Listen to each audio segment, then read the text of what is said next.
Welcome back to another exciting edition of the Pointless Exercise Podcast. Forgot the name of my own podcast. Joining me to talk baseball is our national baseball expert, David Brown.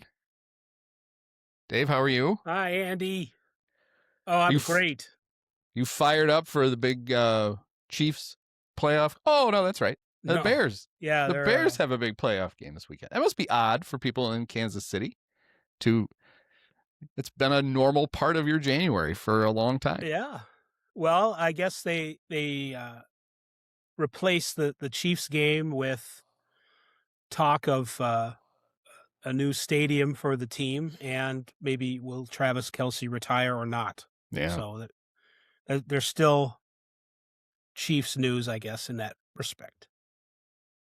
But no, I know this is a baseball podcast, but it wasn't lost on me that so the Bears are also trying to build a stadium somewhere. Yeah. Even though they own 200 and some acres that they should have already, the stadium should be like 2/3 done on. And right before the second Bears-Packers game, when everybody's all excited, Kevin Warren put out a press release about how they may have to start looking in Indiana to build a stadium, which is just the dumbest thing ever. But they've done this before. Last time it was going to be Gary, which prompted Mike North to go out with a video crew and stand in a garbage dump in Gary and try to figure out where the 50-yard line would be. I'm sure it wasn't the first dump Mike had ever been in. And so people are like, I agree with this. I think it was partially true. They're like, why does he always step on? Like he had a stadium press conference the day before they drafted Caleb. Right. It's like every time the Bears are making big news, Kevin does. It's because Kevin still thinks he needs that to get attention. Like, oh, we have their attention. Now I'll do this, even though he doesn't seem to realize. But I think part of it was then 2 days later, the Chiefs announced they were building a stadium in Kansas. Mm-hmm. So I think it was Kevin. He knew that. I mean, that was, I'm sure the league circles knew that was going to happen. And he basically was going to use that as, see, it's okay for us to creep over a state boundary and build a stadium. Do you like my analogy? Yeah. Because the stadium in Kansas is not terribly far from Arrowhead, right? Not terribly. It's less than 20 miles or something. Whatever stadium that they're not going to build but are threatening to in Northwest Indiana, as people who live in Chicago know, that's like going to Tinley Park or something, just on the other side of the city. You know, it's not far at all. So no, it's where I don't know if they have a ground zero, but it's where they have the NASCAR stadium. Oh, it's where they have the men's soccer team and the big mall. So Nebraska Furniture Mart. So it's up over by there. So but we do have baseball to talk about. Oh, happy Cub Convention Eve. Oh, sure. To all of you out there who celebrate. I'm sure the fact that Chette actually got some things done had nothing to do with the fact that he was going to get yelled at all weekend at the Cub Convention. Right. I actually don't think it did, but I don't think it certainly didn't hurt. It may have it's fortuitous spurred him to be like, fine, let's just do this. I'm tired of the people in their weird pajamas screaming at me, wearing their red and blue beads. God, there's a lot of beads there. I've never understood. The dress code at that place it's bad. But a couple of weeks ago, 10 days ago, the Cubs traded for Edward Cabrera of the Marlins. They traded the great Owen Casey, which caused much consternation among Cub fans. How could you trade your right fielder? And I was like, wait, they traded Seiya? I thought they traded Owen Casey. I thought they traded the big dopey-looking redhead, the Ronald McDonald-looking guy who strikes out a third of the time in the minors and is going to strike out 45% of the time in the big leagues. Yeah. Oh, yeah. Owen definitely has some warts as prospects go. So, and there was some, I remember some concern before last year that he was not progressing or regressing or something gressing. So it's he's an imperfect guy. It's I Cabrera has not made 32 starts in the season. He hasn't gotten from point A to point B without getting at least a little hurt. So there's stuff to worry about there, I guess. But I see what they're doing. So if it works, he'll be a guy you can pitch in a postseason series and have a really good chance to win the game. So, Well, they tried to trade for him at the deadline. They actually a year ago now they had Owen traded to the Marlins for Jesus Luzardo, but then Cubs medical staff held his X-rays upside down and said he's got a leg where an arm is supposed to be. You can't sign this guy. It's like flip up, turn him around. What? Oh, too late. We already said no. So they've been trying. It was funny with the Marlins. Then I've always really liked Ryan Weathers, and a couple of days later they traded him to the Yankees. Yeah, it's like Cubs should have got both. Just take them all. Well, all three of these guys have. I mean, what pitchers don't have questions about their injury potential in the future? But that's most of the questions around Weathers are injury related, and so there is that. But then you see if they're not willing to spend whatever $25 million a year on Ranger Suarez, then this is what you have to do. Yep.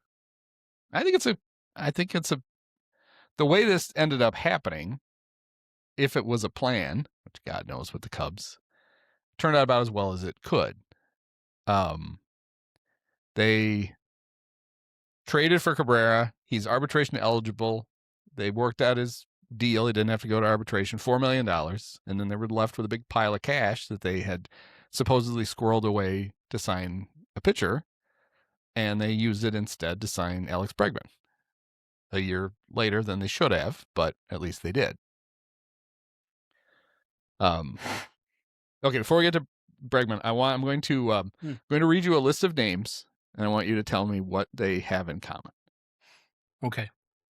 Phil Matan, Caleb Thielbar, Tyler Austin, Hobie Milner, Hunter Harvey, I couldn't think of his first name, Caleb Thielbar again, Carson Kelly, Matt Boyd, John Birdie, Colin Ray, Justin Turner, and Brandon Webb. I always forget that guy's first name.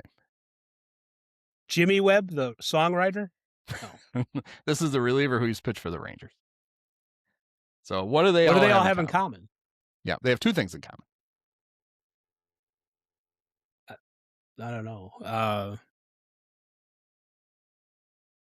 Sounds like a lot of Cubs. They're the Cubs free agent signings from, that didn't work the way I wanted it to work. Shoot. From the last 2 years. That's that's every major league free agent that they signed. Oh, Google is screwing me up here. I hate everything they've done has ruined. It's made it worse. That's probably on purpose. So for those of you who are watching the pod, there's a visual. Oh. Wow. The other thing they have in common is Chette only signs white guys. Right. White Americans. I made fun of this, and I had a writer who said, don't think that agents around the league don't openly complain about the fact that they won't negotiate with Latin American players. They don't even get in on those guys for whatever reason. Well, it's Bregman is ethnic, so... I don't know. Probably for the Cubs. That's close enough. If you go back, I wrote about this. People Justin Turner is a Red. Yes, I mean this is about as exotic as it gets for them. Guy looks like a balding Viking. If you go back 4 free agent classes, they signed a crap load in 22 because they traded everybody away in 21. They didn't have any players. You get out of like the last, I think Bregman makes it the last 26 free agents they've signed. The only non-American white guys are the great Edwin Rios. Yeah. Who played for him for a week. Marcus Stroman, Hmm. Hector Neris, Shota. Uh-huh. So it's like 23 out of 27 are all kind of a big sample size now. For could be a coincidence. Hard to believe. Hard to believe that's a coincidence, but if in nothing else, it's interesting. Well, there probably are certain people in the organization who, like keeping it monochromatic. Not going to name any names, but Well, they announced they made 3 promotions to in their front office, and they all look like these guys. yeah. All 3 of them could fit right into this picture. Oh, well. All right, we're not here to talk about that. We're here to talk about Alex Bregman and his fit on the Cubs. So last year, he nearly signed with them, except for the fact that the Cubs contract offer to him was the shortest. It was the least amount of money, and they refused to give him an opt-out after the first year. They only would do it after the second year. So other than the fact it met none of the demands that he made, very close to signing with them. Instead, he signed with Boston, where first thing we're like, we'll just have him. He's versatile. He'll play second base because we have Rafael Devers. We have a great player at third base. Still in his prime, 28 years old. We signed him this huge contract, highest paid Red Sox, World Series hero. Why would we do anything to upset Rafael Devers? And then they show up for spring training, and they're like, after one day, they told Rafael, yeah, Alex is going to play third base. You're not going to play third base anymore. You're going to be the DH. Lose your glove. They literally told him, lose your glove. So he did. He left it in a park someplace. And then in May, Tristan Casas, I almost called him Christian Tassis, which would be a completely different person, ruptured his patella tendon, and they went to Raffy and said, we're going to need you to play first base. And he's like, I lost my glove. Oh, really? And so they traded him to the Giants in a package that they really better hope that Kyle Harrison turns out to be good, because otherwise they got a whole lot of nothing for him. You got Jordan Hicks. There's Jordan Hicks fall out of trees all over baseball. You can pick one of those up. And what did Devers do when he got to San Francisco? He eventually played third and first. Yes. Yes. And he is there. He and Bryce Eldridge are going to share first base and DH this year for the Giants. And he got there and he had a ruptured disc in his back. And he got off to a slow start. Yeah.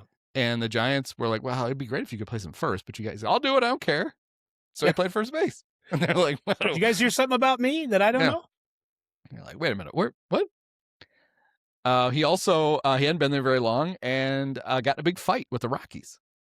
Do you remember that? He hit a 4,000-foot home run. Oh, right. And the Rocky pitcher, they're just tired of giving up home runs. They give up 12 a game. At some point, you're just going to get mad. He hit it so hard that he kind of tripped getting out of the box from his swing. Yeah. And he loves to watch homers anyway, but he gave it a little extra time because he was trying to keep him falling on his ass. And they got really mad and they got in a fight. And people took that as a sign because the Giants teammates came flying out to defend Raffy. Right. Red Sox players had always liked him. Like the front office made it seem like he was this huge problem, but that's what Boston does every time they trade somebody. You going over the recent history of Rafael Devers and Bregman, and it seems like none of those things were handled. They were all handled poorly by the Red Sox. Just it's like, are they trying to lose on purpose sort of way? Are they trying to make people mad on? It's just every one of those decisions. It's like, lose your glove. You won't need. Like, why would you tell a 28-year-old player that we'll never need you to play third or first base? It's just dumb on the face of it. It's just. Does that sound like something that usually happens in baseball? No, you probably want to keep some versatility. So you would think. I know I'm sure he's got an ego and his feelings were hurt and all that stuff, and he's prima donna, and I'm sure all of that's true. But as you said, as we've seen with the Giants, he's gone there and played those positions and tried to fit in, and it's John Henry and the Red Sox they're still in a weird spot. They've been acting weird for years, and sometimes they're interested in signing free agents, and sometimes they're not, Yeah. and sometimes they want to buy a ballet business or whatever that is outside of Fenway, and foreign soccer teams, Yep. and ugh, and it hadn't been that long since they won a World Series, or been there, Right. and so they're not too far from getting it, but they can't get out of their own way. It's just kind of funny. They well, you said that Rafa Devers was pre-Madonna. He's post-Madonna. He's not that old. He's only Yeah. 29. No. Huh? No? All right. Well, yep. But at least they allow it. but they still had Alex Bregman. I was gonna call him Alec. I don't know why. I guess Alec Berg. I want to call Alex Bregman. And it was kind of a foregone conclusion that they would just re-sign him, right? He fit in. They bragged about what a great, clubhouse guy he was, and he was a good player, and he got hurt, and he came back, and he struggled for a little bit, but then he played very well, hit very well again, and he's a good fit in the park. And now I don't know how reliable anything AJ Przinsky is, but AJ claims that the night during the Bears game when Bregman signed, that Boras had told the Red Sox that he had an offer for slightly more money than they were offering, and that offer had a full no trade, which the Red Sox would not give him, and the Red Sox didn't believe it. They figured it was just negotiating, and Scott said, okay. And then the next thing they heard was that Alex had signed with the Cubs. Right. So they swung that great, too. They are run, of course, by former Cub director of pitching nonsense, Craig Breslow, who's kind of a weirdo. Yeah. He's not very eccentric. Yes, he's awkward socially and talking, and you can kind of see where this stuff happens. But he's really smart because he went to the Ivy League. Okay, that's whatever. Yeah, it's not necessarily a great combination of things when you have the also somewhat mercurial John Henry as the owner. So you want some clear messaging, and you want a consistency, and you want, to be able to be understood. And I like some of the things that he's done with the Red Sox. Mm-hmm. So I think he can do the job, but this combination of John Henry's kind of milquetoast leadership and Breslow being strange sometimes, probably does cost them once in a while, and this is one of those cases. So for the Cubs, what this does is it gives them a third baseman for the next 5 years, and makes poor little Matt Shaw homeless. He has no position. He's just rudderless. Gives him plenty of time to go to hate rallies whenever he wants. He can ask for days off because they don't really need him, so that'll be good. But there immediately was fear that the Cubs' response to this, because they're paying Bregman $35 million a year, they've deferred $70 million, which, they would never do that. That was the thing they were never going to do, and they did. They should. It's a smart thing to do. Somebody, though, explained it as, when you work with Boras, he does all the work for you. Uh-huh. He basically presents you the way this can work instead of the team having to come up with it. And they were like, oh, well, that is good. It's like, Jesus, you needed the agent to explain that to you, but that's fine. And so the Cubs are either just below or right at the first rung of luxury tax now, which, they don't like that. Oh, that's bad. That's, And then there was immediate fear that they would trade Nico Hoerner to save his $12 million to get back under and just move Matt Shaw to second base. Yeah. How do you like that idea? I mean, it's got some downsides to it. It's got some, you could do it. You could keep everybody. I can see where, having thought about this, having players as good as we think Matt Shaw is and Nico Hoerner could be viewed as a little bit of overkill in resources in certain positions on the team. So it's like, it's not that they don't need backups and secondary options on the infield. But are those guys are they too good to be used that way?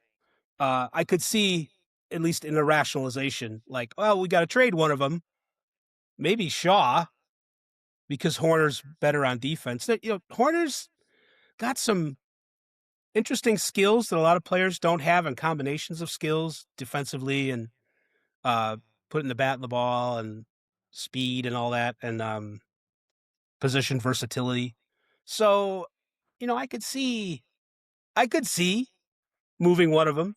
I don't think it would be, smart to go through. Then you'd have to kind of backfill with some other versatile player who isn't as expensive or whatever, or not expensive, but considered as valuable, some sort of veteran infielder type. So, Bregman, you mentioned Bregman was hurt last year. He missed some time.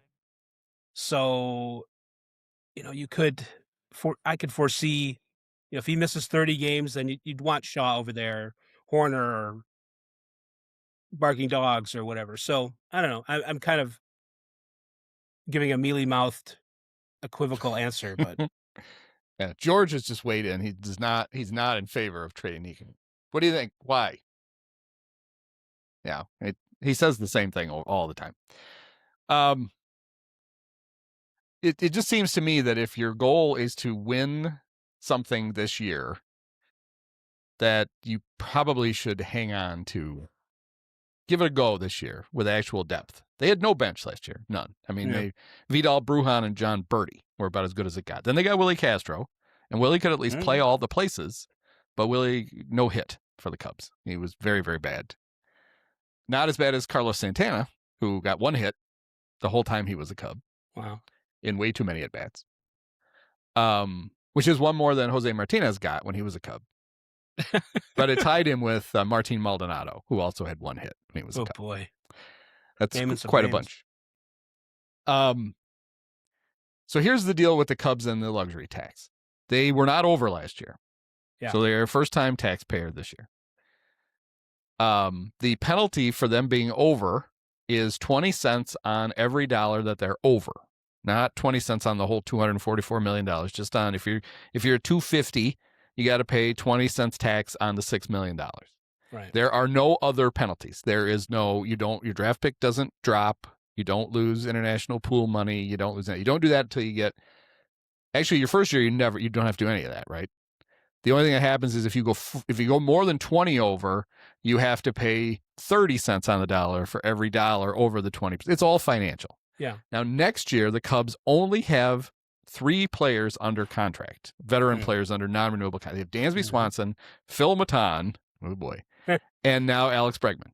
So they are about $160 million under the luxury tax next year.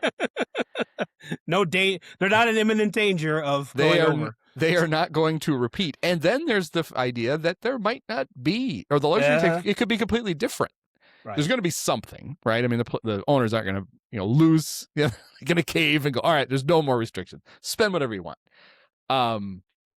So this is the year to keep Nico and pay the $12 million. Have the best possible team.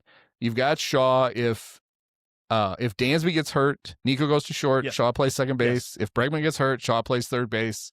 Because you know damn well if you trade one of them in spring training, 2 of them are going to run into each other, and you're going to be like, "Oh, we don't have anybody now. Oh shit, we got rid of. We've lost them all."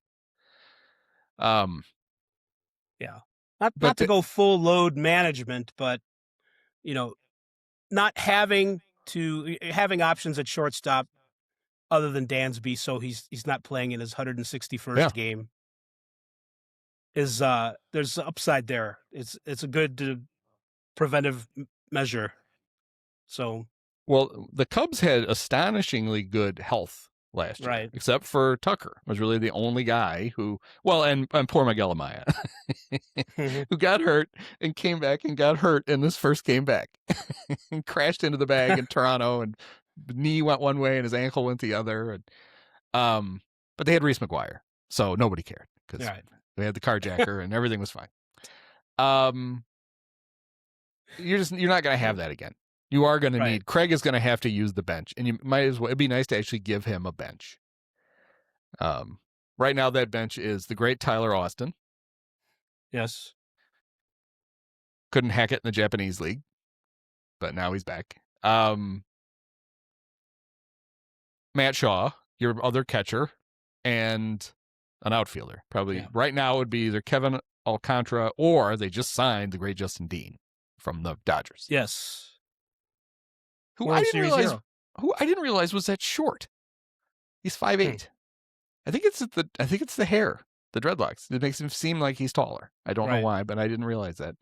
Yeah, his main contribution, it was a big one, was he threw his hands up in the air when a ball got stuck at the bottom of the wall. Otherwise, they lose that game and they don't win the World Series. Right. He knew the ground rule.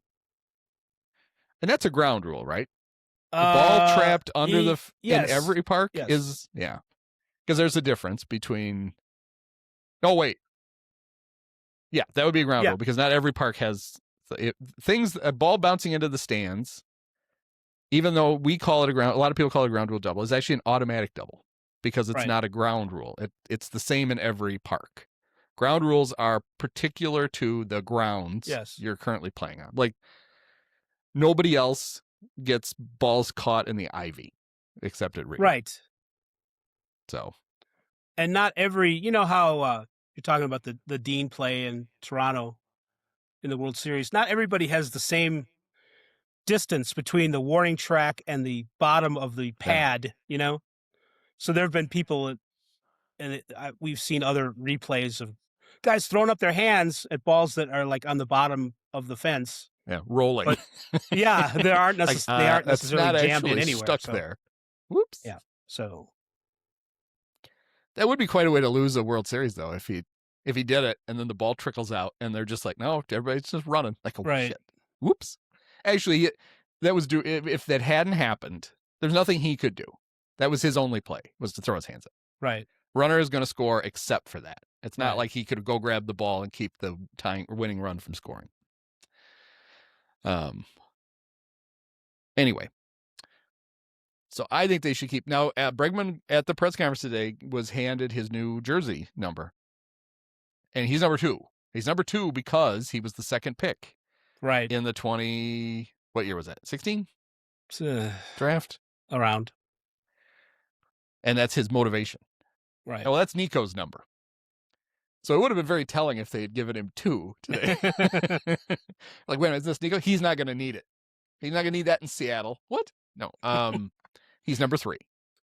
So I wondered if they had to call Wendell Kim and ask for special permission to unretire his number. I saw a quick tweet about that he's number 3 because he wants to win a 3rd World Series. Sure. I'd be fine with that, but whatever. We can all bang the trash can for that one. He is now the 5th first rounder from that draft to play for the Cubs. That's good scouting. And they could have all played for last year's Cubs. Yeah.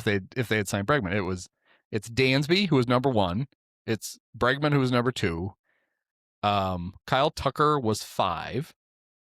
Ian Happ was the 8th pick. That's why he wears 8. Actually, I have no idea. And Mike Soroka was down somewhere towards the bottom of the first round. So, yeah, they have an old Street and Smith draft preview in the office. It's the only guide they have. See if there's somebody in there. Oh, Alex Bregman. We got a 3-paragraph scouting report. Let's sign him. So I looked at it, and the Cubs drafted 40 players in that draft. 4 of those guys ever played for them. And one of them played 1 game. The great Tyler Payne played 1 game for the Cubs. Oh. So they didn't do such a good job. They've gotten basically nothing out of any pick beyond the first round since 2012. Yeah. Justin Steele was a 4th rounder, I think. Dylan Cease was a good one. Yeah. But he didn't play for them. Yeah. It's not a lot. And that's their draft picks would pretty much fit the visual that I just had. Because it's like it's Chris Bryant and Kyle Schwarber and Ian Happ and Nico, and anyway, they all fit the same. But anyway, Meanwhile, the Dodgers can pull out a Justin Werboleski. yeah, and whoever. So yeah. I mean, I honestly think the thing that really pisses other teams off about the Dodgers is it's not really just the runaway payroll. It's the fact that the Dodgers blow their argument to their fans that if you pay the luxury tax, you're screwed because you lose draft picks Right. and money and all this stuff. And then the Dodgers still have the best farm system and they still sign good international free agents, and they're making you look bad because they've basically proven that the penalties, right. if you're smart, the penalties are not penalties. They're they just alter your strategy. You just need to pick a new one and get good at that. And I hope, there are fans out there who agree with me on this, that you should want the Cubs to be a team that occasionally pays into these taxes, because it means they're spending money on free agents and they're presumably winning with them, so they are not discouraged from doing it in the future. And I don't understand the viewpoint of saving money just to save money, especially when it's not my money, someone else's money. I don't care when Tom brags about how much money they save. Like, why do we give a shit? It's we don't. And I get back to my old thing. I don't care what their payroll is, as long as they have good players. If you don't have good players and you have a high payroll, you need to pay more. And if you don't have good players with a low payroll, you need to pay more. And if you have a really good team, then your payroll's fine, no matter if it's high or low. That's the whole idea. It's part of acquiring players. Yes. I want you guys to be good at finding value too, and finding players and for salaries that aren't necessarily the top. I mean, that is one way to build a roster. And if I were a fan, that's what I'd want that too sometimes. But in the granular of it, but in the big picture, it's not my money, and all I want out of you is to do your best to win games, no matter what that is. So basically, they're going to have a very similar lineup to last year, with the notable exception of no Kyle Tucker, but with Bregman. And so if you figure Seiya goes back to right field and then Moises Ballesteros is your DH, you need Moises Ballesteros to outproduce who? Matt Shaw last year. Yeah, who did not produce. He produced in part of second half after the All-Star break through August. He was pretty good. Yeah. Bad in September and terrible in the playoff. And yeah, he should be a good player. He's got tools, but he should be able. Craig is a smart guy. He should be able to get plenty of at bats this year. This is not a wasted year for Matt if he's the utility guy. He's still gonna play, and that's fine. I mean, he's 23 years old, for God's sakes. I don't know. I'd like to see what Pete Crow, where he's going to be at. Like, I don't predict or project that he is going to be completely in a slump all season like he was at the end of the season. But I think it's also reasonable to expect that the way he came out of the gate is not going to be how he is for. I don't know if there's a correction he can make to make an entire season out of the good part that he had last year. So somewhere in between the great start and the nothing ending. But they need something. Yeah, better than what they got out of him. His ability to hit bad pitches is to his detriment, because he thinks he can hit every pitch. Yeah. And so I can hit that. No, you can't. You're not consistently. You can't hit that. It's funny that he's become friends with Caleb Williams, because they have a similar trait, which Caleb thinks he can make every throw. Pete thinks he can hit every pitch. Right. And when they're at their best, Caleb is occasionally chucking the ball into the stands to avoid whatever, and Pete is actually taking a pitch once in a while. So maybe Caleb's success will rub off on Pete. It was to the point where in the playoffs last year, this is super simplistic, but it probably would have worked if they had just made him take the first pitch of every at bat. He would have been ahead 1-0. The Padres and Brewers did not throw him a first pitch strike for 2 weeks, and he swung at like 70% of the first pitch. And it's like they know you're going to swing at the first pitch. They don't have to throw it anywhere near the zone. Stop starting every at bat down 0-1. You'd think they would have talked about that. I don't know that they didn't, but yeah, it didn't happen. Does then he go up there with and do the opposite of what they talked about? Yeah. But yeah, I mean, that was, that whole first half was fueled by Pete being amazing, an MVP caliber player, Seiya having a huge first half, and Tucker being Kyle Tucker. Yeah. And then Kyle Tucker wasn't Kyle Tucker anymore, and whether it was a coincidence or not, Pete and Seiya were not the same. Seiya got his shit together for the playoffs. He was very good in the postseason. Pete didn't. He got one big hit against the Padres, and that was pretty much it. But yeah, if they're going to, they go on and on about what a great offense they had last year. Well, they had a great offense until June. They averaged like more than 7 runs a game until June, and then they averaged a little over 4, which is average to slightly below average. That's not a great offense for most of the season. Your numbers look great because you got off to such a huge start. Everything looked really good. You stayed in the top 10 in all these categories, but functionally, your offense was pretty blech for most of the season. And the best hitter in it is gone. Even if he did struggle in the second half. Yeah. So that's probably a good point to talk about the 3. There's only 3 big free agents left because the Cubs amazingly signed one of them. Supposedly, Kyle Tucker has like a $200 million 4-year offer from the Mets to play left field. I can't think of a worse place for him. Although with the people, just being a New York Met. The lineup, he's perfect. You drop him right in there with Juan Soto and holy crap. But maybe because they have, probably because they have Lindor and they have Soto, he doesn't have to say shit if he doesn't want to. Right. Because he needs a situation like that because he's just not very comfortable talking. He just wants to play, which is fine. That's his job, is to play, not to talk. But I do worry that if he gets off to a bad start, that he gets booed. And he's never had to deal with that before. He didn't deal with it with the Cubs. He didn't deal. Occasionally, he got booed a little bit in the September, after he had to take his sabbatical during the Brewers series. Right. Just mental reset.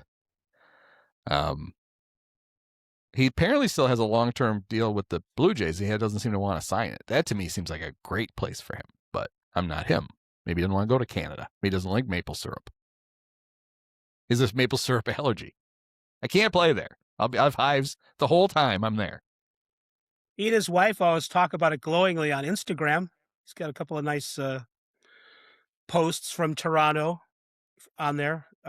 So, I mean, maybe that's PR, but yeah. I mean, I know Toronto's a big city and you're playing for the entire country and there's a focus there that it's a kind of a strange dynamic. And maybe he looks at that as too big, but I think they're overall pretty friendly about things. Yeah. Compared to New York, certainly. So I don't know if, I'm not sure what the money is that I know that it was said that the Blue Jays had the biggest, longer offer going for him. So, but I don't know if is it close to, is he trying to get more out of them? Like, yeah, I don't know. The Dodgers are also a possibility. I mean, the Dodgers, it's different than New York because it's big and there's a lot of focus, but you can hide there. So there's, you can hide more easily with the Dodgers than you can the Mets. So. Well, it's funny, even with the Dodgers' $1 billion payroll, you could argue that they need him more than the other 2 teams do. Like, There's not a lot of outfield offense there. There's Teoscar and his inconsistencies, and that's about it. And he'd go to left because he's a terrible right fielder. So then Tucker would go to right. It would improve your outfield defense. It would improve your outfield offense. And I would think if you're going to take a short-term deal, that's where I would go if I were him. You're going to play in the World Series. Right. You might as well go there. Go to the Mets and have a chance to go, or you go to the Dodgers and you pretty much guarantee they're going to win the pennant next year, and you get to play in the World Series again, which he's been very good in. So his Tucker's defense last year was bad. But yeah. it was It wasn't bad. 2 years ago. It was really good. It was bad after he got hurt. Yeah. It was noticeably like, and I don't think he ever got super comfortable with the fact that there was a brick wall behind him. He played a lot of balls. He would go into the corner, and you'd think, okay, he's going to make the catch, and he's kind of like, He also knew he was going to be a free agent, and he might have been a little like, no. You know, I can wait for this one to stop rolling. I can pick it up and throw it back. This wall is, I don't think it's OSHA approved.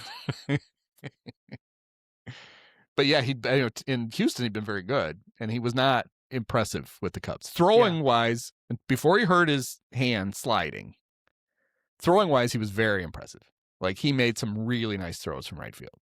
Right. His range was not as good as I thought it was going to be, and then he got a little wall shy, which I think probably goes away with a park that actually has padding. So I think he'd be fine. I don't think he's still a right fielder for a team that needs a right fielder. Yeah. I don't know for how much longer. And then he had the calf, and then he couldn't run. But he mostly then was just DH by then. The ironic thing is, Seiya went back to play right field and looked really good in right field, where he'd been the 2 years before a little shaky. And he's going to go back there now. So another guy who needs a job is Boba Chette. And there's some talk that maybe he'll just go to the Red Sox. And he'll play a little musical chairs. Bregman now goes that they to the have Cubs. spent money on Ranger Suarez, though, I don't know. Yeah, it seems unlikely now. Yeah. And there's the whole thing, is Bo a second baseman? Is he a third baseman? What most people agree on is that he's not really a shortstop. Yeah, I don't know. I mean, he was very iffy there before he sprained his knee last year. I was impressed with how he gutted it out. Yeah. Getting out there in the World Series. That was just a short-term thing. I would think that either third or second base is where he's going to be long-term, which is actually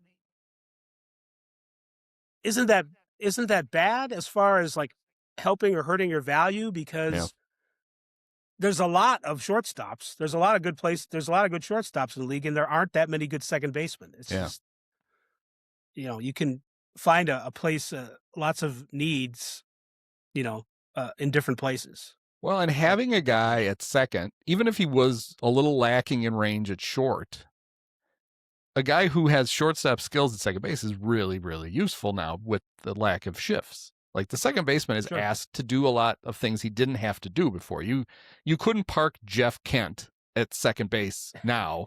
The ball would just be rolling to the right fielder constantly, because the shortstop can't play right next to him with a left-handed batter and field the ball for him. My truck. Yeah, pretty much. And it's one of the things that makes Nico so valuable, is the Cubs basically have a shortstop who plays second base. Yeah. And so when the shifts went away, it didn't really bother the Cubs, because Nico's just fine. I'll get that. I don't need the other guy creeping over to help me with this. I can handle this. And so while you might say, well, he wasn't good enough to play shortstop, was still a league average shortstop, probably, right? That's a really good range for a second baseman. Maybe he was a little below. I also thought it was funny. Somebody's like, well, I don't think he has the arm to play third. It's like, well, if he has the arm to play short, he has the arm to play third. Yeah. You don't need, it's nice to have a big arm at third, but if you can handle shortstop at all, your arm is clearly good enough. Red Sox fans definitely think they need someone like that in their lineup. So, especially now with Bregman gone. Well, they have Marcelo Mayer, right, to play one of the two spots, but they don't have another guy. Oh, who was the guy they had? Christian Campbell? Refsnyder? Rob Refsnyder. Christian. Maybe not. There's another guy.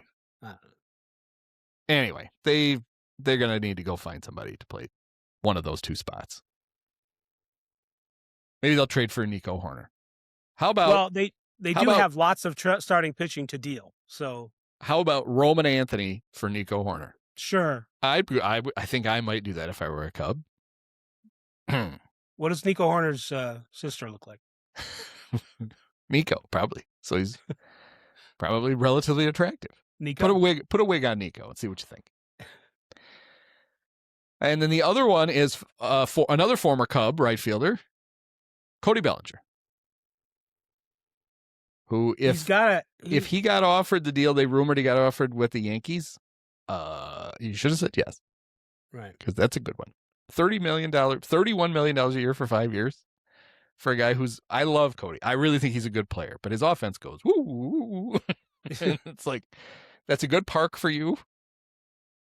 That's a good city for you to play in. It's got cool uniforms. Like he's only played for teams with cool uniforms. The Dodgers, the Cubs. He's already done it. He knows he can play in New York. Don't screw that up. His dad played for them. Yeah, he hung around in the clubhouse when he was a kid. He probably saw Jorge Posada naked. I knew that's where we were going. Maybe that's why he doesn't want to go back. He didn't realize until he went back. He's like, I'm not comfortable now. What? That was 20 years ago, Cody. It's indelible. Cody Bellinger's free agency rituals have to just get stranger and stranger every year. Yeah. So he can't just do it normal. Yeah, he had the one where it drug on forever, and Boras basically was using the Cubs for leverage. And right. Cody said, no, I want to sign with him. He's like, okay. So he signed with the Cubs. Then nobody would sign him. And the Cubs got him again with an option that they knew he wouldn't pick up. And then Boras told him it's time to go shopping. And he's like, no, I'm just going to pick up my option. And even the Cubs were like, oh, no. What? No, you're not supposed to do that. We didn't budget for this. And then last year they gave him away. Right. They traded him for Cody Poteet, and they gave the Yankees $5 million because the Yankees didn't have the money. And that was, somebody made a great point. Like, so if the Cubs were really interested, it was rumor the Cubs were interested. Like, has any team ever salary dumped a player 1 year and then signed him to a long-term extension the next?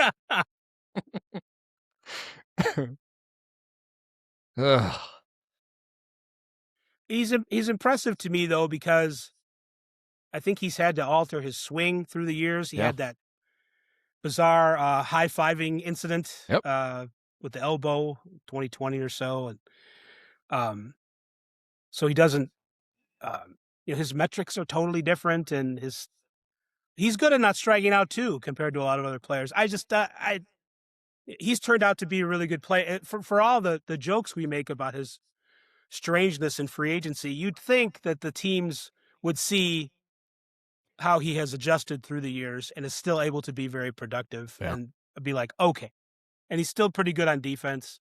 So, yeah, he's really good in either corner. He's still capable of playing center, and he's a really good first baseman. Right. Like, really good. Yeah, he's a very odd set of he's really good at a lot of things. And I really like, I'm not going to go into the whole rant, but he should have been the Cubs left fielder last year. They just should have found a way to ship out their little buddy Ian Happ, and they would have been a much better team with Cody Bellinger in left field. And they paid both of them. Mm-hmm. Well, some amount, but anyway. Cody is also an option to go back to the Dodgers. Sure. That's one of the teams that they've talked about. Apparently his wife loved living in Chicago. Uh-huh. And they kind of think that was the whole reason for the phone call back to the Cubs again. Kind of like, hey, is there any chance? And the Cubs, I think, were like, no, probably not. And now there's no chance. They're not paying both. They didn't sign Bregman to then.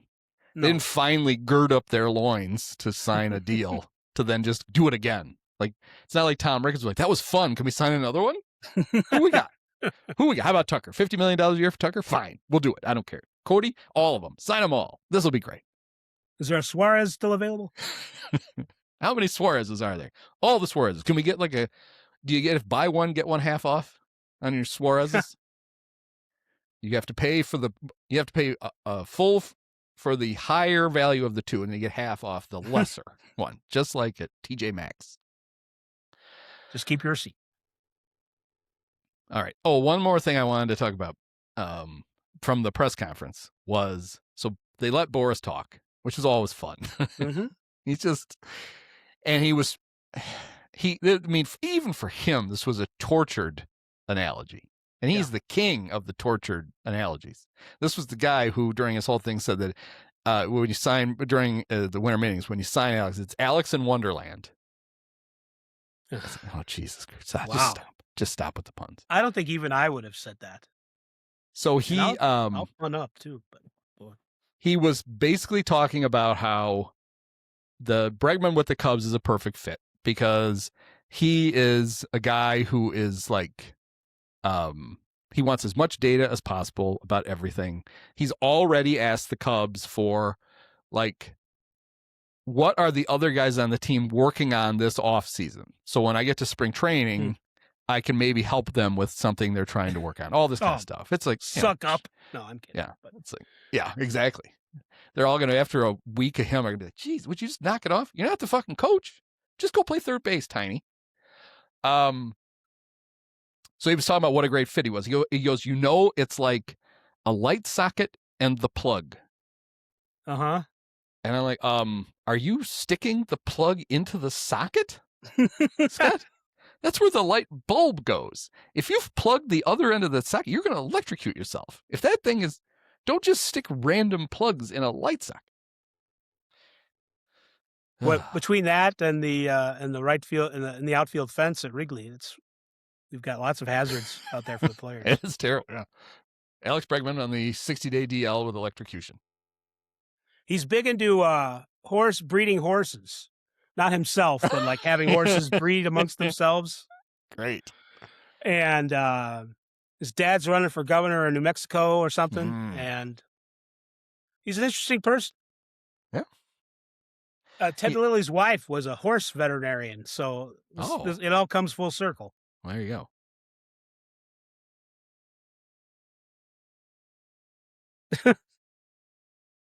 I had something else I forgot. Doesn't matter. Have you turned your Hall of Fame ballot in? Has the due date arrived? The due date was you had to have it postmarked by.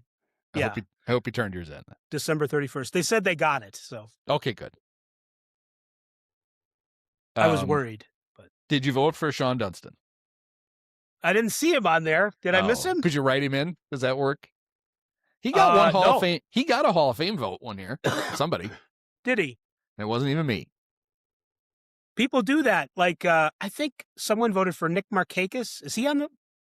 Yeah, I think he's on the ballot this time. I did not even think. Jason Stark famously voted for Jim DeShays. Because he thought Jim was a good dude and should at least have a Hall of Fame vote before he fell off the ballot the first year, and he voted for him. I mean, I'm not agreeing with that sentiment on that specific person, but it's only fine if you do something like that if you weren't going to vote for 10 guys. Because if you decided, he's got enough votes, I'm going to throw a hilarious vote for Jim DeShays, that's bad. If you only had 9 guys, it's like, fine, I guess, vote for one. But still, how seriously are you taking it? I just saw, actually, maybe it was Stark, who voted for Torrey Hunter, who I did not vote for, would not vote for, but he was an exciting player. And if you don't have 10 guys to vote for, Torrey Hunter's the kind of guy that you want populating, and it's. I did talk myself into 10 guys, and there actually are I think more than that who are in one way or another worthy of a Hall of Fame vote. So, I mean, I see votes all the time, ballots all the time from people whose opinions I respect. And I'm like, how could you do this? Yeah. So it's impossible to get 400 people to agree on 10 people, on 10 people on a ballot. So no matter how much it seems like it should make sense or they should follow logic or whatever, people have their own ways of doing things. And I don't know if I'm right about my opinions, all of them. Some of them I have more confidence in than others. So do you want to know who I voted for? Is that what we're leading up to? If you want, you can tell us. If you don't, you don't have to tell us. Yeah, I can tell you. While you're looking, I will tell you that the MLB Network is doing this thing where they're picking their favorite players at each position for different teams. Yeah. It's not supposed to be the best players. It's supposed to just be their favorites. And Harold Reynolds is doing this, so you can imagine. But they're putting them in actual positions. And I didn't argue with Harold's choices for the Twins outfield, but he put them in the worst possible alignment. His favorite ones were Byron Buxton, Kirby Puckett, and Torrey Hunter. And he put Buxton in left, Kirby in center, and Torrey in right. I was like, well, Torrey should be in center field, right? Buxton with his big arm should be in right, and Kirby, who was even though yes, he did jump up at the wall and catch a home run in the World Series, he was the worst of the three. He should be in left, or the women's restroom, wherever Kirby's most comfortable. Oh my God! Anyway, that made me think of that when you mentioned the Twins and Torrey Hunter, was that Harold would put him in left. Of course you would. He also picked a guy for one team that he'd never seen play because he was good. And Vasgersian's like, he's your favorite one? He's like, well, no, I never saw him play. Well, then you're not following the actual rules of our own game. It's like, he goes, Vasgersian goes, this is why I get yelled at. You pick the best players in history at this thing. I pick my favorites. Somebody puts them both up on social media. I get yelled at for being the dummy who puts Michael Kadire at third base because I thought he was fun to watch. He did magic tricks too, Michael Kadire. So, ooh. Like literal, pull a card or a coin from your ear. He sawed Justin Morneau in half, and Morneau missed 6 he did. weeks. That's what ended his career, tragically. So I voted for some people. I don't know, some of these. Carlos Beltran. I voted for Beltran, even though the Astros did that thing with the garbage cans and the high-tech surveillance equipment. Hey, now that the Cubs have Bregman, I'm perfectly fine with the trash can banging. And we're on the same page. I'm going to bring a trash can to every Cub game, though, to help him. Not to taunt him, to help him. I'm just going to be banging on a trash can when I think it's a fastball coming. I did not vote for, and I don't know why I'm doing this in this order, but I did not vote for Andruw Jones. Yeah, you talked about this on a previous Did pod. I? Yeah. He was arrested for beating his wife on Christmas 2013, I believe, or so, around then. Yeah, I think that's And I will not vote for someone with a credible allegation of domestic violence against them. Won't do it. It's the Hall of Fame. Even though there are some shit asses in there, it doesn't mean you should continue to vote them in. You can draw a line somewhere. That's perfectly defensible. I'm not going to throw Andruw Jones a party. That's how I look at it. Yeah. Chase Utley, I voted for. Chase Utley is one of the more underrated players of the last 25 years. Really good defensively, never won a Gold Glove.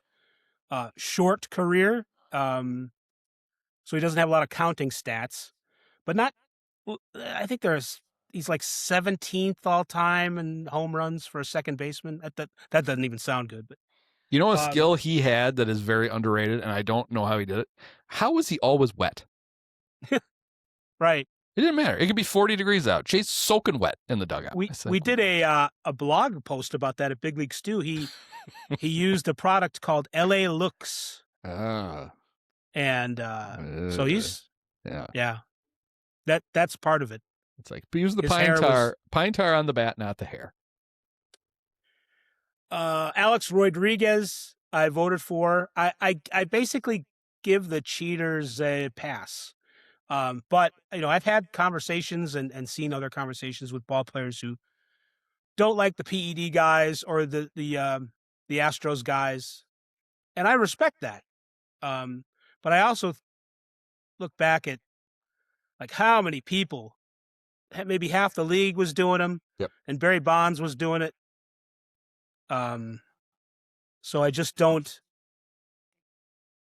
maybe I shouldn't forgive, but I do. Steroids. Manny Ramirez, one of the 5 or 10 best hitters ever, did not vote for because maybe people don't remember, but he was arrested for beating his wife too. Yep. They're still together and good for them. But I'm not going to vote for someone with a domestic violence on their record. I've not voted for Andy Pettitte before, but I did this time with Burley and Cole Hamels. They're similar. Pettitte, in addition to his regular season, basically did as well in the postseason, and I give him credit for that. Pettitte and Burley and Hamels are, in the lower half of, if they were to be in the Hall of Fame, of the pitchers. So these aren't some of the best pitchers in the Hall of Fame, but should they be in the same room? And if you look at not just one or two, but a lot of the pitchers in the 25th percentile, they're better than those guys. So they got my vote this time because they could. I didn't vote for last year Felix Hernandez, but I did this time. I think I made a mistake last year, or I have a regret anyway about not voting for him. He was a big peak guy. He didn't really have a career after 30 very much. He wasn't. He got hurt and wasn't in shape and didn't adjust, which you can hold against him actually if you want. Yeah. But for the first 10 years of his career, hold on. He was as good as any pitcher in the league, and this is going by Fangraphs WAR. He was better than Verlander from 2006 to 2015. Verlander is an easy slam dunk Hall of Famer. His career kept going. Yeah. And that's one of the reasons why that is. So, Hernandez, big peak. He's Hall of Fame for me. I voted for Bobby Abreu again, and every time I look at his stats, I was there too and watching him, and people always seem to criticize him more than anything else. Like the Phillies fans didn't like him for whatever that's worth very much. He didn't hit a lot of home runs, which I think is where some of the lack of respect comes from, but he had a crap load of doubles. He's like 25th all time in doubles. He had a lot of stolen bases. When he was at his best, he was a good fielder. He was a terrible fielder at the end of his career in the last 7 or 8 years, but in the prime of his career, he was pretty good. He did have 1 Gold Glove. He did, yeah, I see that. And it was based on what we can tell about defensive metrics, it was pretty much deserved. But he was around in a time when there's a big competition for all-star votes and MVP votes and that kind of thing. And he was overlooked, but it was, there are a lot of really good outfielders in those days, more so than there are today. Bobby, so he's a guy he's like an average, a typical Hall of Fame outfielder. He's in the middle of the percentile. It's an easy vote for me to do that. He's not a fringe guy at all. He had 40 doubles 7 times, including 50 in 2002. And he also had seasons of 39 and 37 and 35. Yeah. Right. He walked 100 times a year. He stole bases. He led the league in triples once. He won a home run derby, didn't he? Won a home run derby. He had a bunch of home runs, and then, at least in a derby. I remember that. That's like his power. And the thing about that is he didn't hit a lot.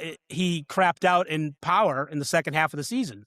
And then now everybody thinks that, so the one thing with power for him is tainted because people think that he screwed up his swing, which maybe he did, but I don't really think that's a thing. But Jim Edmonds famously and hilariously got hurt in the 2003 home run derby, and it helped tank the Cardinals season.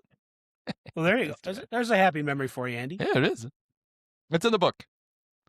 I wrote lovingly about that in the 2003 Cub book. Jimmy Rollins did not vote for him. He's just not quite there. Utley was a much better player than Rollins. He does have an MVP. He's on the outside. If there are like 25 worthy Hall of Fame shortstops, either who are in or who should be in, he's closer to like the 30th Yeah. best shortstop. See, that's going to make So- Jerry Reinsdorf mad because right. Jimmy was one of his. Let's pick up a guy who I think is going to the Hall of Fame for his last year, so that we can claim we have another Hall of Famer. They How do many that all times the can time. we pick up Roberto Alomar? How many? Yep. So Omar Vizquel did not vote for him. I don't think I would anyway because we kind of overrated his defense. Mike Hargrove said that he's the best shortstop I've ever seen, which isn't Well, true. Mike Hargrove, famously nearsighted. He Right. just literally didn't see shortstops. It was too far. They were too far away. Always messing with his batting gloves. Okay, Dustin Omar, who played 24 years, has 0 black ink on his baseball reference page. He didn't lead the league in anything ever. He's He won a shitload of small gold gloves. person. 1, 2, He's a small 3, person. 4, 5, 6, 7, 8, 9, 10, 11. 11? Wow, that's a lot of gold gloves. He Yeah, did. 11. He was a very good shortstop, but he was not anywhere close to, let's say, Ozzie Smith. He wasn't. Oh, I take Not it anywhere back. near. I take it back. He led the league in sacrifice hits in 1998. Okay. Whoop-de-doo. He was great at being a very weak hitter at the beginning of his career, and by the middle of his career, he was pretty good. And I give him credit for that. Vizquel, though, also on the record for spousal abuse allegations, and he tortured a bat boy when he was manager. Yes, he did. In Double-A. Also, I think if you were ever traded for Felix Fermin, you're not a Hall of Famer. You're just not a Hall of Famer. Sorry. I should put that in print. That's pretty funny. Especially, it wasn't at the end of his career. It was at the beginning of his career. Right. Reggie Jefferson deal. People thought they were I don't know why I still remember that, but people thought they were the same guy in 1993.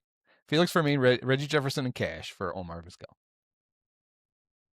I voted for Pedroia and Dustin Pedroia and David Wright.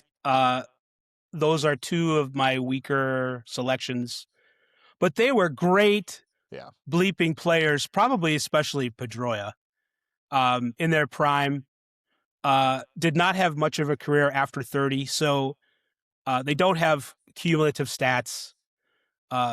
David Wright was an amazing hitter, but had a spinal injury, and after age 30, he had 80 games. Yeah. So, I look at it like Kirby Puckett or Sandy Koufax or somebody like that who was a great player and doesn't have the long career, but still was great enough for long enough that I think they belong. And I have an issue with Dustin Pedroia, a serious issue, and it is that because he was little and could hit the shit out of the ball, every little prospect gets compared to him, and none of them ever are him.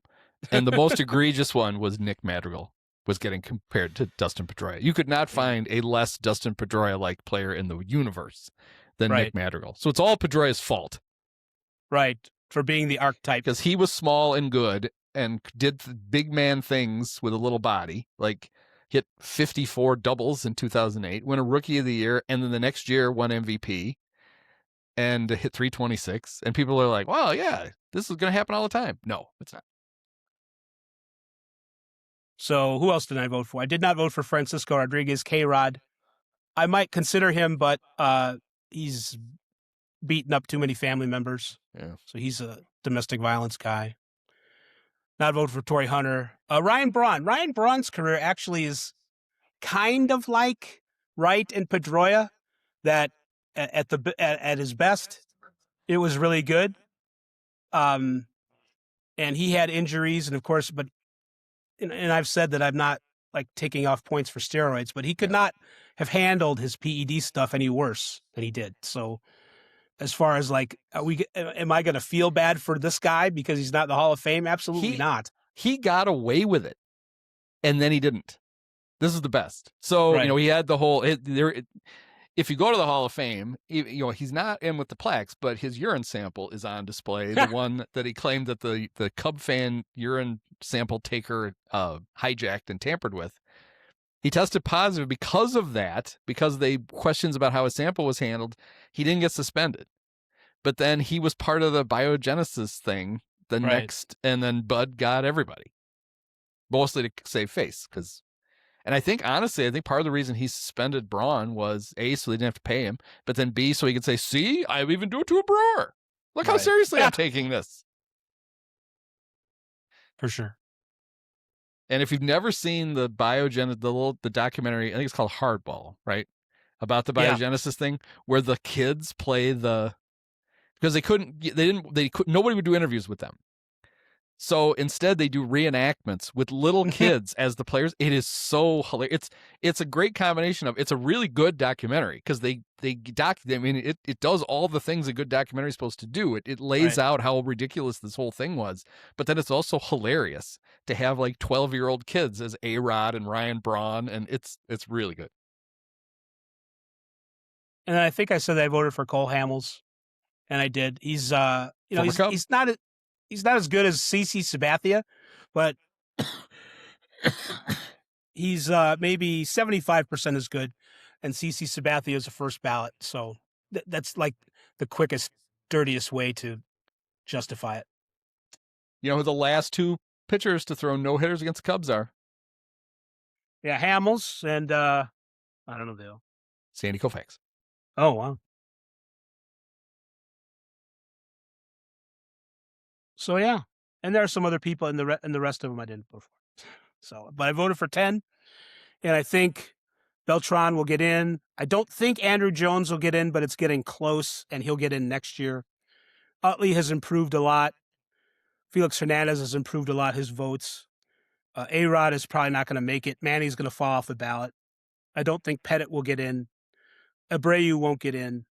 I don't think Pedroia. I voted for a bunch of people who I don't think are going to get in, but deserve it. So you didn't vote for Shin-Soo Choo? I did not. Yeah. I liked him a lot, though.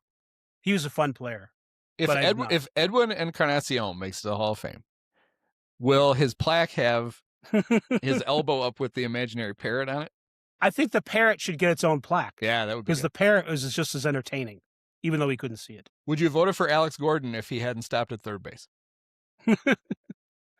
He's one of the better defensive outfielders of his time. Absolutely not, but he's one of the better defensive outfielders of his time. So, I don't think I would have gotten carried away because they ended up winning next year anyway. So, is Howie Kendrick in the Howie Hall of Fame? Is he one of the most accomplished Howies? My best friend is named Howie. With Howie Mandel and Howie Rose and Howie Lewis in the News. Nope, that's not right. Oh, wow.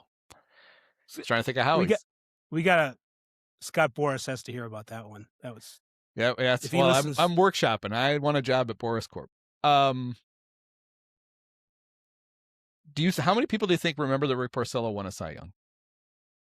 I know I'm one of them because of fantasy baseball. It's also got to be the reason he's on the ballot, right? You get on the ballot if kinda. Yeah. If you're there for 10 years, and then they have like this committee that sort of culls the herd and tries and come up with like the 25 guys who maybe, if you squint hard, should get a Hall of Fame vote. So they want to err on the side of they want to be pretty conservative in terms of not limiting, just in case, Hunter Pence or whatever. So it's mostly about service time and how many at bats you had, or innings you threw. Well, he did a fine job. Thanks. I would have voted for Shin-Soo Choo, but that's just me. Well, you feel free to do that. Send a write-in. They haven't announced it yet. He sent me a Valentine one time and said, "I choose you." Do you remember who gave that Valentine to who? Ralph Wiggum gave that to Lisa Simpson. Okay. It had a train on it. I choose you. I don't know why I remember that, but I do. Did you see The Simpsons where it wasn't Ralph, but it was who was the other kid who always got picked on all the time? Oh, the nerdy kid. Martin? Is that his name? Martin Prince. Yeah. And he turned out to be like 35 years old undercover. I just saw that the other day. I had not seen that, and it was... Yeah. There's a book. His wife's giving him crap about it. There's a book called Stupid TV be more funny that is about the early years of The Simpsons. That's really good. It's who wrote it? One of the writers wrote it. Josh Weinstein? Yeah. Maybe. Is that right? Yeah. It's really funny. And, the ridiculous, just randomly Conan being there for 2 years and then writing like 4 of the most iconic episodes and then moving on to do other stuff. And just how they got away with stuff the first few seasons because Fox just didn't care. Fox needed programming and The Simpsons were cheap and that was fine. And then because they got away with it early, they just got to keep doing it even after Fox started paying attention to them. Yeah. What do you mean? This is we have precedent here. Yeah. And the biggest reason for that was, oh crap, who was the it's not Larry Charles. It's the guy who directs all the great pilots. Directed almost every episode of Cheers. James Burrows. Because he had such pull in Hollywood that whenever they really needed something that Fox wouldn't go for, all they had to do was get him to make the case for it, and Fox would be like, fine, you can do it. Yeah. And then the biggest thing James brought to the show was that the Simpsons had it had to be clear in every episode that the Simpsons family actually loved each other, that they could get mad and they could do crazy things to each other, but that they were a real family that actually got along. And they said that it's amazing how that one little note ties things, it keeps it from getting overly ridiculous. That no matter, Homer can do the dumbest stuff in the world, but he gets mad at Bart and he strangles him, but he loves Bart. And I had a TV professor in college. I took a course on it, and that was one of the things they were talking about was how the Simpsons were getting crap at that time. It just started to get big. Right. And there was the whole, schools were banning I'm an underachiever and proud of it Bart shirts and stuff. Yeah. And this guy pointed to a study that showed that the Huxtables were openly more hostile to each other than the Simpsons were. And then we found out why, because Cliff was roofing his patients in the basement. We didn't know that. Rudy was a little bitch. But anyway, somehow we got off on that tangent. All right. Well, it was fun. And pitchers and catchers report in about a month. I know. It's crazy. I remember there used to be this big gap between football season and then and spring training. You're like, what are we going to do? Now they ram right into each other. We don't get or want a break. Oh, one other thing from the press conference. Bregman announced he's playing for the World Baseball, for the U.S. I think maybe Team Israel. He didn't say, but I believe he's playing for, that would be fun. I hope it's the U.S. In the World Baseball Classic. And Jed said, he told us he was going to be gone for a little while in May. And you might want to check the calendar, Jed. If he told you he's be gone in May, him and Matt Shaw are road tripping. Because is that for the Kentucky Derby? Is that what he means? It's March, not May. But Bregman, one of the things he said, because Team USA is training in Scottsdale somewhere, and now that he finally gets to train in Arizona instead of Florida, he's going to come in and work out with the Cubs and then go to practice. You don't need to do 2-a-days. Just go play for the 2-a-days. The tournament is not that long. Just go play for Team USA. Pete's going to be there. You can chase him around. Matt Boyd's going to be there, blowing his elbow out. You got other Cubs you can hang out with there. You don't have to come in and do both. He is quite a little Johnny Tryhard. You could tell just from the press conference. Right. But whatever works for you, I guess. You think Matt Shaw will play for Team Israel? Well, I would think he'd go play for Venezuela now. Point taken. Yep. And point shaven if you're in the NBA. Yeah, I saw that. Or college. Every day seems like there's one of those. All right. Well, thanks, Dave. Okay, bye. Many of us have herpes. Post-game show is brought to you by Christ, I can't find it. The hell with it. It's fitting. It's got to be done with one of the best games of all time. Just unbelievable. I mean, got to congratulate the Dolan family. Thank you. Sean, my podcast co-host Andy, you were his favorite player growing up. Oh, thank you so much, Andy.